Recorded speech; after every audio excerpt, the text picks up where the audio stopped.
ನೋಡಿ, ಮಾಡೋ ಕೆಲಸಕ್ಕೆ ಸಂಬಳ ದುಡ್ಡಿನ ರೂಪದಲ್ಲಿ ನೋಡಿದ್ರೆ ಲಕ್ಷಾಂತರ ರೂಪಾಯಿ. ನನ್ನ ಒಳಗಿನ ಶ್ರೀಮಂತಿಗೆ ಬೆಳೆಸೋದು ನನಗೆ ಅದಕ್ಕಿಂತ ಇಂಪಾರ್ಟೆಂಟ್ ಆದರೆ ನಾನು ಸಂಬಳ ತಗೊಂಡೇ ಮಾಡ್ತಿರೋದು. ಅರ್ಥವಾಗ್ತಿದೆ ನಿನಗೆ? Some are tangible, some are not tangible ಅಷ್ಟೇ, ದೊಡ್ಡದೇನೂ ಅಲ್ಲ. ಅದರ ವ್ಯಾಲ್ಯೂ ನನಗೆ ಗೊತ್ತಾಗ್ತಿದೆ. ದುಡ್ಡು ಗೌಣ ನನಗೆ. ಹೊರಗಡೆಯಿಂದ ಯಾರು ಕೇಳ್ತಾರೆ, ಸರ್ ನೀವು ಸಿನಿಮಾ ಫ್ರೀ ಆಗಿದ್ದೀರಾ ಸರ್ ಅಂತ. ಯಾರು ಹೇಳಿದ್ರು ನಿಮಗೆ? ಸಿನಿಮಾ ಮಾಡಿದ್ರೇನೆ ಬ್ಯುಸಿನಾ?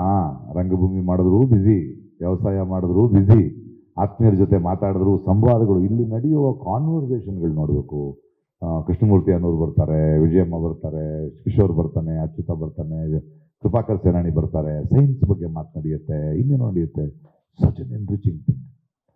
ಅದು ನನ್ನ ಸಂಬಳ ಏನು ಅಂತ ನಾನು ನಿರ್ಧಾರ ಮಾಡಬೇಕು. ನನಗಿದು ಸಂಬಳ.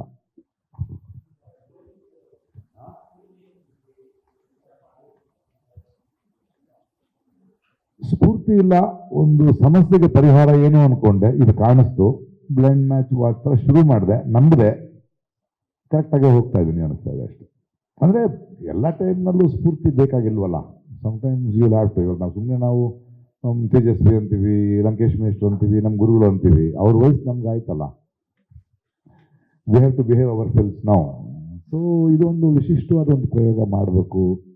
ಅವ್ರು ಕೇಳಿದ ಪ್ರಶ್ನೆ ನನಗೆ ಅರ್ಥ ಆಗ್ತದೆ. ಅದನ್ನು ಕೆಲವು ಹೇಳಿದ್ರೆ ಸ್ವಲ್ಪ ದಾರಿ ತಪ್ಪುತ್ತೆ ಅಂತ ಫುಲ್ ಉತ್ತರ ಕೊಡ್ತಿಲ್ಲ ನಾನು ಅಷ್ಟೇ. ಏನು ಮಿಸ್ ಆಗ್ತಿದೆ ರಂಗಭೂಮಿಯಲ್ಲಿ? ಯಾವ ಪ್ರಕ್ರಿಯೆ ಮಿಸ್ ಆಗ್ತಿದೆ ಟು ಎನ್ರಿಚ್ ಮಾಡೋದಕ್ಕೆ? ಒಂದು ಬಡತನದಿಂದ, ಅದು ಒಳಗಿನ ಬಡತನ ಹೊರಗಿನ ಬಡತನದಿಂದ ತೆಗೆಯೋದಕ್ಕೆ ಏನು ಮಾಡಬೇಕಾಗತ್ತೆ ಅಂತ ಯೋಚನೆ ಮಾಡಿದಾಗ ಇದೊಂದು ಸೊಲ್ಯೂಷನ್ ಕಾಣಿಸ್ತು. ಅದನ್ನು ಪ್ರಯತ್ನ ಮಾಡ್ತಾ ಮಾಡ್ತಾ ಅದು ಸರಿಯಾದ ದಾರಿಗೆ ಹೋಗ್ತಾ ಇದೆ. ಅಷ್ಟು ದೊಡ್ಡ ದೊಡ್ಡ ಮಾತು ಯಾಕೆ?